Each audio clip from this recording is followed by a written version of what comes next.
Good afternoon, ladies and gentlemen. We are here to continue this series on issues that matter to our community, both in Nigeria and in New Jersey, and the diasporan Africans. We are going to be talking about politics and leadership. Virtually everything in life touches on politics and leadership. Let me begin by propounding or recalling a quotation, three quotations actually, by three different men, as we talk about politics and leadership.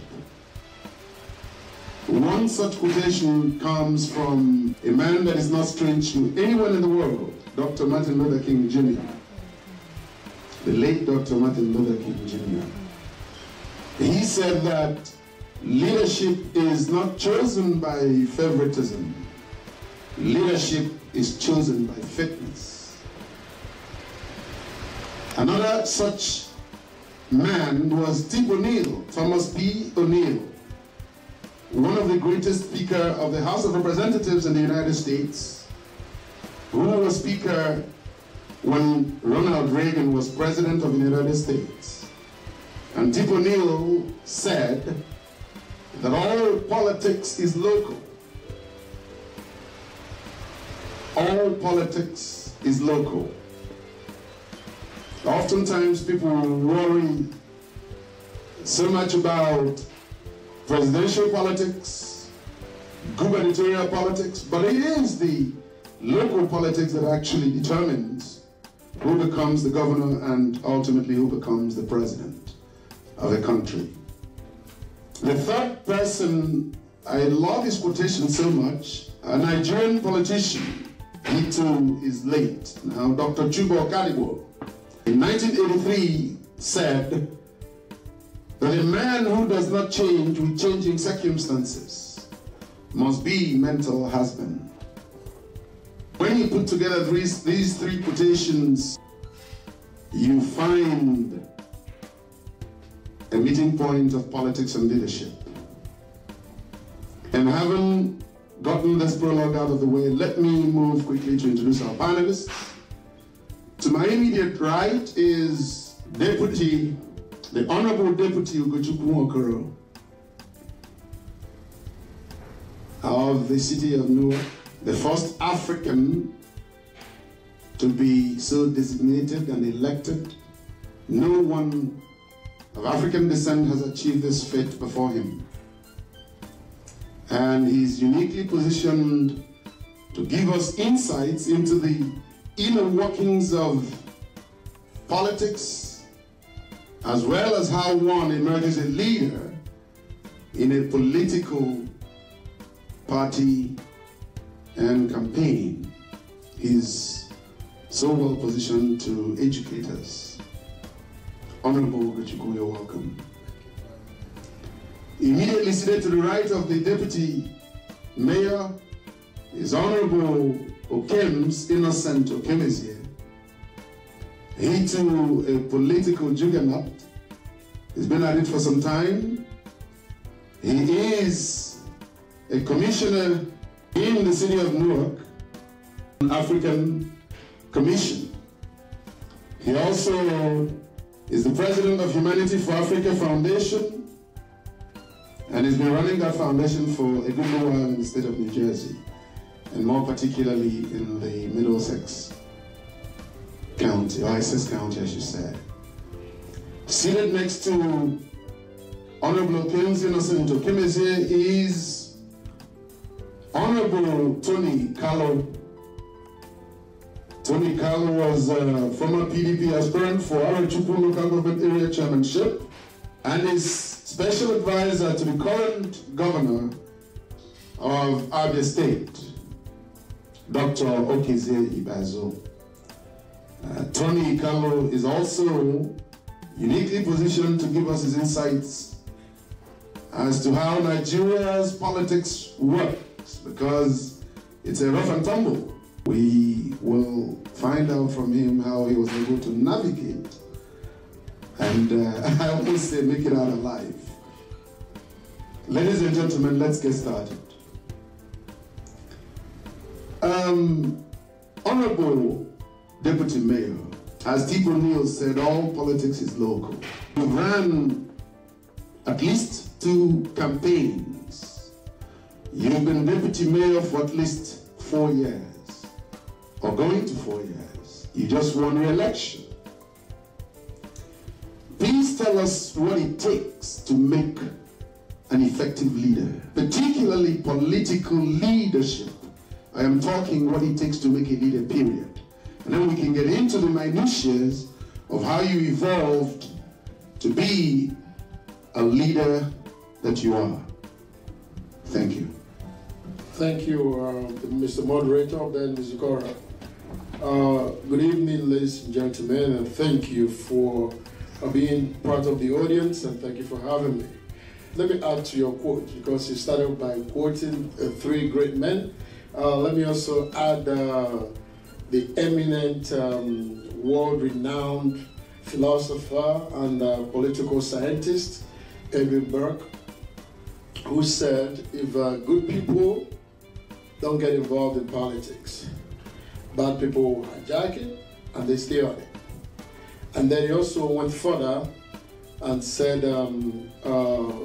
people get the type of leadership that they deserve. Now, having said this, what that simply means is the people, whether by hook or by crook or by whatever means, if they participate and bring forth a leader, they are responsible for making that leader to lead or to rule them. So now, like you said, like Mr. Moderator asked, what is a leader, or who is a leader, or what makes a good leader? A good leader must be that person that is willing to listen. You must listen first. So because by listening, then you understand the issues. You know, we are here to address the issues that matter. So when you understand, you can't be a good leader if you don't understand the yearnings of the people that you're trying to lead. So a good leader must listen. So when you listen and understand the issues, then you can begin to proffer solutions. So, and as a good leader, having listened, then you of course have your perspective of leadership. So you also have to lead by example. So if you understand the issues, then you become the model of the issues, become the model of what the change or what the leader should be. So you're not going to be that leader that want people to hear what you say, but not what you do. So you lead by example. So a good leader has to be that person that the people bring forth somebody you, okay, we elect you to be in an elective office, occupy this office. Because he listened, because he understood the issues, you know, he will work with the understanding that the power that is exercising belongs to the people. So that is a good leader right there. Thank you very much for your opening remark. Honorable Okims, I'd like you to tackle the same question. Who is an effective leader? Or what makes an effective leader? Thank you very much, Mr. Moderator. Let me also address that issue or that question with a quote. That quote comes from John Quincy Adams. Quincy Adams believes that if your actions can inspire people to dream more, learn more, do more, and become more, you are a leader. Okay. So the issue of being a leader or a true leader has to do with passion. I believe that, first of all, the leader must have passion for his people, for the people he's leading or controlling or managing, and even become decisive in actions he will be taking. So I would like to also add that a good leader and a true leadership will involve the leader to open communication, make sure that communication is the key of what he's doing. Because people have to understand what he's doing. You have to carry people along. And I believe that the most dangerous mind is the uninformed. If the people are not informed of what we are doing, now you have a problem with that. That's why we appreciate the role of the press, like your organization. Thank you very much. Honorable Tony Kallo, take a look at that question and see if you come from a different vantage point. The Honorable Deputy Mayor talked about rule or leading. There's a major difference between leading a people and ruling a people. And I think in the continent of Africa, we are replete with rulers and not leaders. Absolutely. Juxtapose the two. Okay. Their answers are very good. But I'm going to come somewhere in the middle of both. I will begin by saying, in John 13, Jesus Christ demonstrated his love for his people by washing their feet. Now, servant leader. Now, he's the boss. I can't imagine someone like President Buhari interested in washing my feet. That's not going to happen. At the same time, if you want to break it down in a very simple form, I would say a leader, in other words, is a servant. If you are willing to serve your people, understand the meaning of true leadership is actually to serve. This is one thing that is totally forgotten by, let me say, most African politicians. They forget even the word leading and turn it to ruling. They impose their wills. They tell you what they want, and they don't care how you feel or how it affects your life or your community. Because they always say, in the end, they will come back for re-election, no accountability. Nobody puts their feet to the fire and asks them about their stewardship in the last 2 years, 4 years. So they do it over and over and over again. So if you find yourself in a situation whereby you are not serving your people, you are not that man that wakes up and says, how can I get my people to move from where they are to a better place? How can I change things from the way they are to the way they ought to be? Then I think you've already failed. Thank you very much. Mr. Deputy Mayor, you did allude to people deserving of the leaders they get. Because we are defining leadership, perhaps we need to put some muscles around it. These people don't get there by happenstance. They're elected or they're chosen. How do we begin to get the kinds of leaders we deserve? Do we have a responsibility? Should we continue to complain and make it appear as though the people who are leading us got there by themselves? How do we begin to reorient people to think and understand the values in partaking in selecting your leaders and electing them to offices? Thank you, Mr. Mayor. Thank you, Mr. Moderator. That is a very, very, very good question. Nothing happens without education. Especially in Africa, the whole of Africa, not just Nigeria this time around.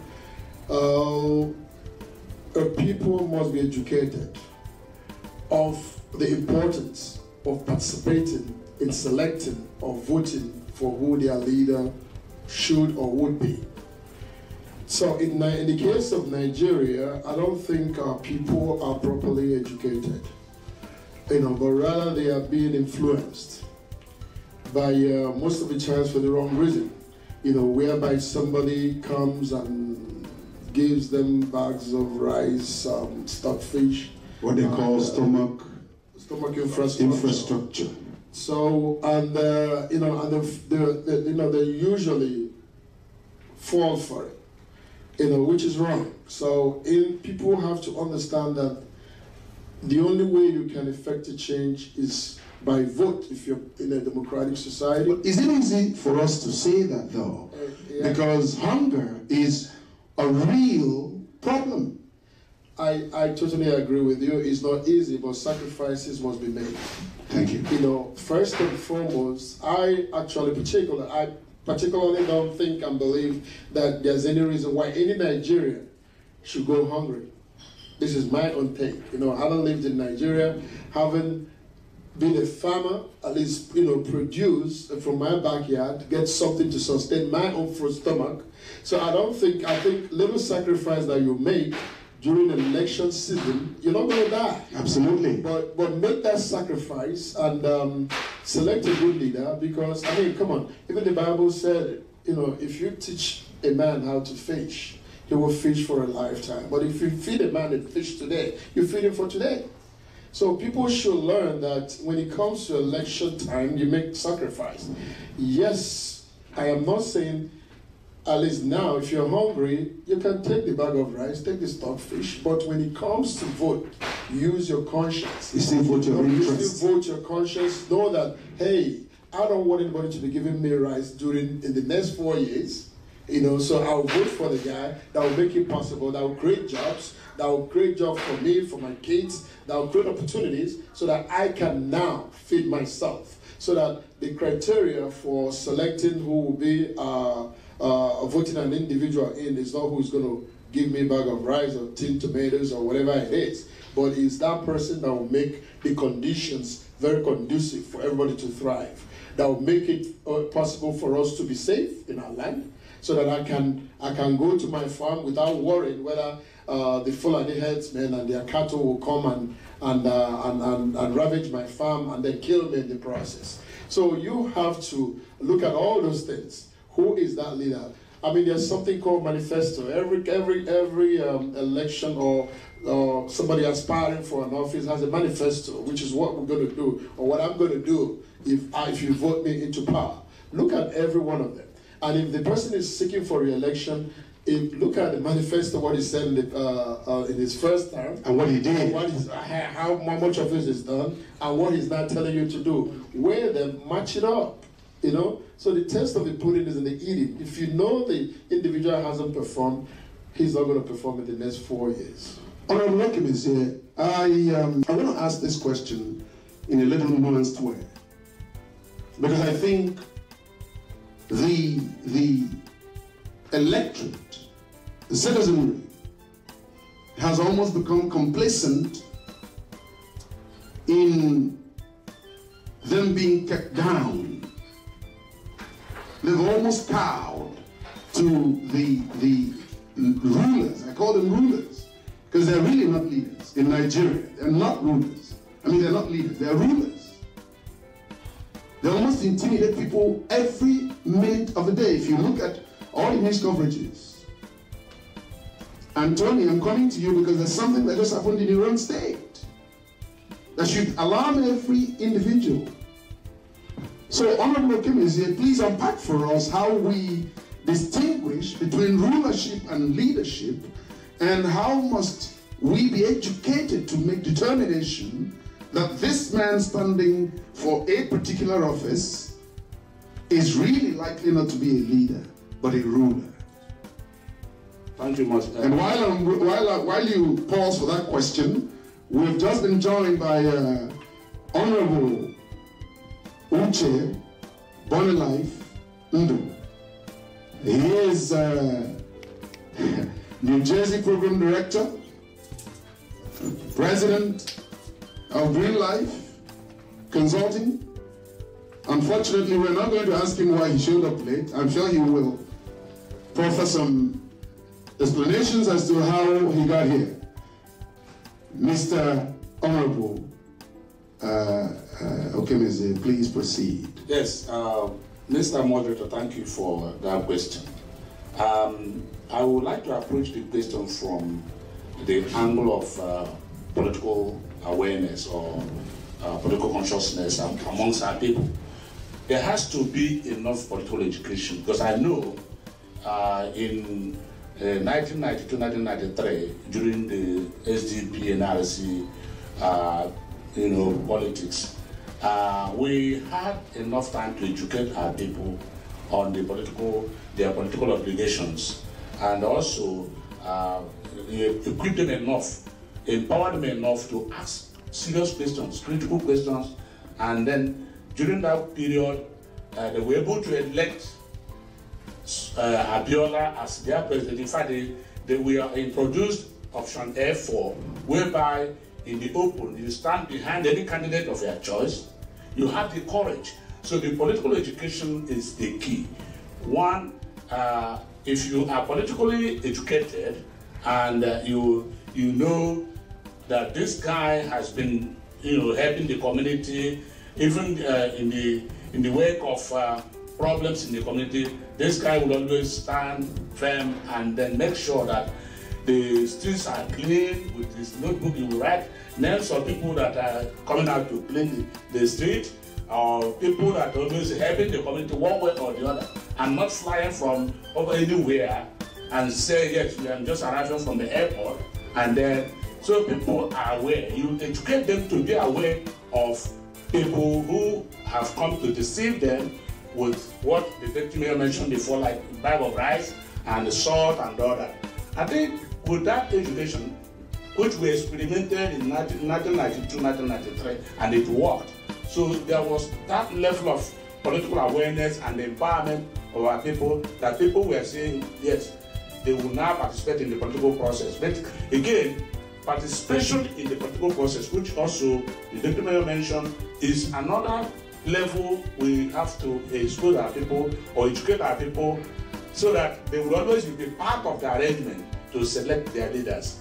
If they are not part of the arrangement to select their leaders, and they are not registered as members of the party or having their voters card, in fact, they will just be looking at everything, choosing the leaders or people that are not good leaders. So I would advise that our people should be educated enough. We have to, as a country, or even any country in Nigeria, spend money on political education. It is always very, very good. And then that time, the women on the streets were always discussing politics, because they were aware and they were educated. Obviously, 25 years ago is not as desperate as today, which then informs this stomach infrastructure phenomenon. Honorable Bonilife, I know that you are a great participant in political processes. You have put out something that Imolites are looking at currently as they undertake this next gubernatorial elections. And you're trying to educate, as Honorable Okemeze said. I'd like you to illuminate on that and expand on that more, because 1993, some 25 years ago, things hadn't gotten as bad as they are today. Back then, stomach infrastructure was not a phenomenon that has become a household thing, right? So please help us unpack what you've already begun to do in Imo State, which is to educate the voters on how to make a choice on who their next governor becomes or senator becomes, because stomach infrastructure cannot sustain us. Thank you, Mr. Moderator, the Honorable Ben Zikora. And first I wanted to apologize for my late arrival for some circumstances beyond my control. I'm usually 30 minutes early to every event. I want to stand on the existing protocol and look at that issue square on. The best leaders are those that look at the command chain, not only at the top, also at the bottom. Most politicians in Nigeria look at the command chain at the bottom when they are running for office. Immediately after they win, they now refocus and start only to appreciate the command chain at the top. And that's what creates the vacuum. How do we make them accountable? How do we hold their feet to fire continually and call them out when we begin to see that they're now paying more attention to the oligarchs, the party chieftains, and they have forgotten about people that made it possible for them to be even noticed? That is a wonderful question, because majority of the people are stuck with process. So nobody's actually asking the right questions anymore. Nobody's actually having the gravitas to stand up and say, where are you taking us to? Now, let me answer that question this way. A leader, a good leader, must also understand that followers are also leaders. And I want to take an example. I was a deputy state field organizer for Barack Obama campaign, 2008 and 2012, in the state of New Jersey. They subjected me and many others to a crash course, a weekend crash course on community organizing and grassroots campaign strategy. This was a little different from my original training as a political scientist. On getting there, they taught me to begin to look at this thing in practical terms. Now, what they did was marvelous. They empowered everyone to feel the sense of leadership. I came in as a deputy field organizer. They had me bring 5 people. After I was trained, I was provided a certificate from the president himself. After that, I brought 5 people whom I also deputized with the same rank that I have. The chain continued. Everyone kept bringing 5 people. So once a follower, you become a leader, then follower, Exactly. a leader, follower, and then it ricochets. Exactly. So now, in governance is where the difference is quite clear. You feel like you take ownership of somebody you've elected. And also, I wanted to also say this. In Nigeria, let me take it home. What is actually creating our problem? The stomach infrastructure you mentioned, the corruption in politics, is the beginning, the structure of our... We're going to get to corruption in a minute. Right. So, let me say this. The delegate system is where the cookie starts to crumble. When delegates are infused with money and their conscience are bought to deliver a candidate, not only do the delegate, you lose those credible individuals with no money that have ideas and vision. Rather, you now elect crooks and criminals with money bags. So that the system have continually lost technocrats, real change agents, because they are gained out from the delegate system. So Nigeria, in Imo State, particularly where I come from. We're going to get into all that. I just wanted a little preamble, and I think what you've submitted is a lot to munch on. Honorable Tony Kalu, there is an incident that just happened to your senator, Senator Enyinaya Baribe. Last Friday, he got picked up by DSS. I think anyone who has watched Nigerian politics very closely understands that Engineer Baribe is probably one of those few senators that will stand in the walls of the Senate and deliver unabashed, unashamed attack on the presidency of Nigeria, the political party that brought them to power. What is your state doing to tackle this issue? Thank you, Mr. Moderator. I will begin by saying, let me digress a little bit before I answer this question. The biggest problem, or one of the biggest problems we have in Nigeria, is lack of patriotism. From the top to the bottom. We are talking about how elections are being influenced. If you have the love of a nation, no one can bribe you with just money for a few days or a few weeks to sell your soul for the entire 4 years, thus plunging the nation into a far more serious difficulty that is already been in.